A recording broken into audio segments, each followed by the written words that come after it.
नमस्कार दोस्तों, मैं हूं शिवम पांडे और आपका स्वागत करता हूं आपके अपने चैनल ट्रिक पॉइंट में। दोस्तों, आज हम लोग इस वीडियो में भारत के प्रमुख राष्ट्रीय उद्यान को ट्रिक के माध्यम से याद करने वाले हैं। इससे पहले मैंने इस वीडियो का पार्ट 1 अपलोड कर दिया है, तो अगर आपने अभी तक उस वीडियो को नहीं देखा है तो आप उस वीडियो को भी देख लीजिएगा। तो देरी न करते हुए चलिए शुरू करते हैं।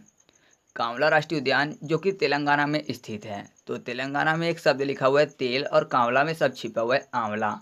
आपको पता है कि आंवला का तेल भी होता है यानी ऑयल भी होता है। तो आंवला से हो गया कांवला राष्ट्रीय उद्यान और तेल से तेलंगाना। तो कांवला राष्ट्रीय उद्यान कहाँ स्थित है दोस्तों? तेलंगाना में। ठीक है। अब अगला है किश्तवाड़ा राष्ट्रीय उद्यान जो कि जम्मू कश्मीर में स्थित है। तो किश्तवाड़ा में एक शब्द लिखा हुआ है किश्त, ठीक है, और कश्मीर में शब्द लिखा हुआ है काश अमीर। कोई भी व्यक्ति है जो कि किस्त पे कर रहा है और उसके मन में हमेशा चलता रहता है कि काश वह अमीर होता तो वह रोज़ रोज़ इस किस्त के चक्कर में नहीं पड़ता और वह इकट्ठे ही पैसे जमा कर देता है ना। हर व्यक्ति यही चाहता है जो कि किस्त जमा करता है, वह यही सोचता रहता है कि काश वो अमीर होता और वह किस्त की जगह इकट्ठे ही पैसे जमा कर देता। तो काश और अमीर से कश्मीर यानी जम्मू कश्मीर और किस्त से किश्तवाड़ राष्ट्रीय उद्यान। तो आप ऐसे याद कर सकते हैं कि किश्तवाड़ राष्ट्रीय उद्यान कहाँ स्थित है? जम्मू कश्मीर में। ठीक है, आगे बढ़ते हैं। अब अगला पॉइंट है भगवान महावीर उद्यान जो कि गोवा में स्थित है। याद करना आसान है क्योंकि अगर मैं आपसे पूछूं कि महावीर जी भगवान कब बने तो आप बोलोगे जब वह संसारिक मोह माया को त्याग कर वन चले गए तब वह भगवान बने। जाहिर सी बात है, तभी उनको ज्ञान प्राप्त हुआ था जब वह संसारिक मोह माया को त्याग कर वन चले गए थे। तो ऐसा कह सकते हैं कि जब महावीर जी गो हुए वन के लिए यानी गो वन, तब उनको क्या प्राप्त हुआ? ज्ञान प्राप्त हुआ और वह भगवान बने। तो गो वन से हो गया गोवा। और आप ऐसे याद कर सकते हैं महावीर और भगवान से कि भगवान महावीर राष्ट्रीय उद्यान कहाँ स्थित है? गोवा में। ठीक है, तो चलिए आगे बढ़ते हैं। अब अगला है नौगर वाइल्ड अभयारण्य जो कि मेघालय में स्थित है। तो मेघालय में शब्द लिखा हुआ है घालय लास्ट में, ठीक है, मे के बाद। तो घालय को याद करने के लिए कर लेते हैं घायल, ठीक है, ला को या की जगह और या को ला की जगह कर लेते हैं तो क्या हो जाएगा? घायल।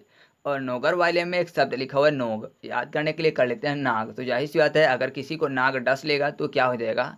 घायल हो जाएगा। ठीक है, तो घायल से मेघालय और नाग से नौगर वाइल्ड अभ्यारण्य। तो नौगर वाइल्ड अभ्यारण्य कहाँ स्थित है? मेघालय में। ठीक है, आगे बढ़ते हैं। अब अगला पॉइंट है सुंदरवन राष्ट्रीय उद्यान जो कि पश्चिम बंगाल में स्थित है। याद करना है तो पश्चिम में सब छिपा हुआ है पक्षी, ठीक है, पश्चिम पक्षी। और सुंदरवन में लिखा हुआ है सुंदर और वन यानी वन क्या है? सुंदर है।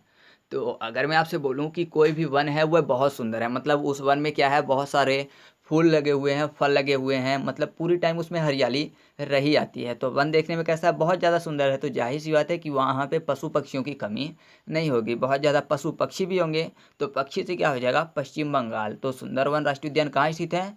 पश्चिम बंगाल में, क्योंकि जो वन सुंदर होगा वहाँ पे पक्षी बहुत ज़्यादा मात्रा में पेड़ पौधों में पाए जाएंगे, क्योंकि पक्षियों का भोजन क्या है? फल है, और फल मिलेगा तो वो वहाँ रहेंगे ही। ठीक है, तो चलिए आगे बढ़ते हैं।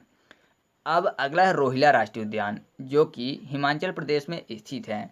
वैसे अगर आपको दर्रा याद है, क्योंकि दर्रे की वीडियो मैंने अपलोड कर रखी है, तो अगर आपको दर्रा याद है तो सिंपल सा आपको पता है कि रोहिला दर्रा कहाँ स्थित है? हिमाचल प्रदेश में। और अगर आपने दर्रे वाली वीडियो नहीं देखी है तो मैं आपको यहाँ भी याद करवा देता हूँ। रोहिला में शब्द लिखा हुआ है रोवेला यानी रोने की बात हो रही है। ठीक है, और अगर कोई बच्चा रोता है तो चुप कैसे होता है?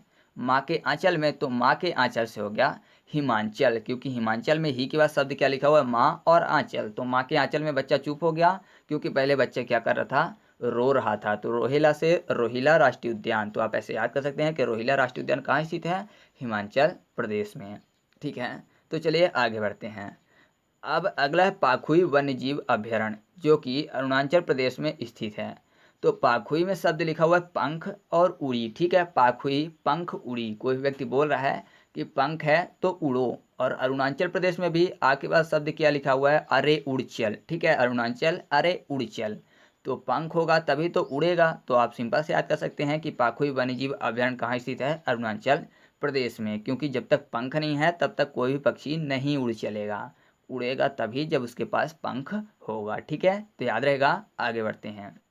हमारे सामने अगला पॉइंट है नागरहोल राष्ट्रीय उद्यान जो कि कर्नाटक में स्थित है। तो नागरहोल को याद करने के लिए कर लेते हैं नगर और हॉल, यानी नगर में क्या है? सिनेमा हॉल है। तो जाहिर सी बात है सिनेमा हॉल है तो वहाँ पर नाटक भी चलेंगे और सिनेमा भी लगी रहेगी। यानी नगर के हॉल में क्या होता है?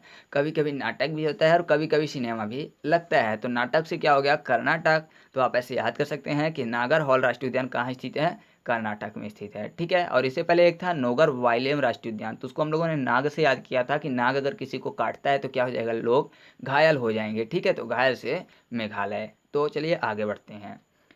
अब हमारे सामने अगला पॉइंट है दची गाम राष्ट्रीय उद्यान, तो वह स्थित है जम्मू कश्मीर में। तो दची गाम में एक शब्द लिखा हुआ है गम। गम, यहाँ पर कौन से गम की बात हो रही है, च्युइंगम की बात हो रही है। ठीक है, याद करने के लिए यहाँ पर गम को कर लेते हैं च्युइंगम।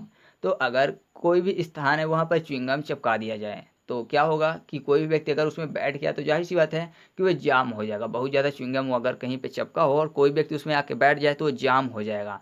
तो जाम से जम्मू कश्मीर और चिंगम से दचीगाम। ठीक है, क्योंकि चिंगम में द चिंगम शब्द छिपा हुआ है, तो आप ऐसे याद कर सकते हैं कि दचीगाम राष्ट्रीय उद्यान कहाँ स्थित है, जम्मू कश्मीर में। तो चलिए आगे बढ़ते हैं।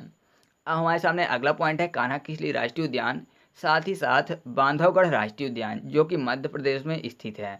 तो बांधव को याद करने के लिए कर लेते हैं माधव। माधव किसका नाम है, भगवान कृष्ण का ही नाम है, और कान्हा भी भगवान कृष्ण का ही नाम है। तो भगवान कृष्ण कहाँ वास करते हैं, हमारे मन में, यानी हमारे हृदय में। और आपको पता है कि हृदय प्रदेश किसको बोलते हैं, मध्य प्रदेश को। तो बांधवगढ़ राष्ट्रीय उद्यान और कान्हा किसली राष्ट्रीय उद्यान कहाँ स्थित है, मध्य प्रदेश में। ठीक है, तो चलिए आगे बढ़ते हैं। अब हमारे सामने अगला पॉइंट है पेरियर अभयारण्य, साथ ही पराम्बीकुलम अभयारण्य। ये दोनों अभयारण्य स्थित हैं केरल में। तो पेरियर में शब्द लिखा हुआ है पेरना और पराम्बीकुलम में भी पेरा शब्द छिपा हुआ है। ठीक है, तो दोनों को मैच कर लेते हैं कि दोनों में शब्द लिखा हुआ है पेरना। ठीक है, पेरने वाली बात हो रही है। और आपको पता है कि फल को कैसे जूस निकालते हैं उसको पेर के, यानी जब तक फल को नहीं पेरते हैं तो जूस नहीं निकलता है। ठीक ऐसे ही करेले का भी जूस होता है जो कि बहुत ही फायदेमंद होता है शरीर के लिए।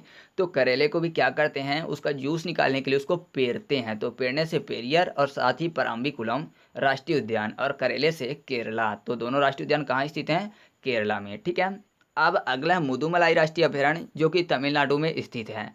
साथ ही साथ अन्नामलाई राष्ट्रीय उद्यान भी तमिलनाडु में ही स्थित है। तो तमिलनाडु में ता के बाद शब्द लिखा हुआ है मिलना। ठीक है, और मुदुमलाई या फिर अन्नामलाई में मुदु और अन्ना शब्द को हटा दें तो शब्द क्या मिलेगा, मलाई। मलाई को याद करने के लिए कर लेते हैं मिल आई। ठीक है, यानी यहाँ भी मिलना शब्द लिखा हुआ है, तमिलनाडु में भी मिलना शब्द लिखा हुआ है। तो मिल आई और मिलना, तो आप ऐसे याद कर सकते हैं कि मुदुमलाई और अन्नामलाई कहाँ स्थित हैं, तमिलनाडु में। अब अगला पॉइंट है हमारे सामने वेदांतगल अभयारण्य जो कि तमिलनाडु में ही स्थित है।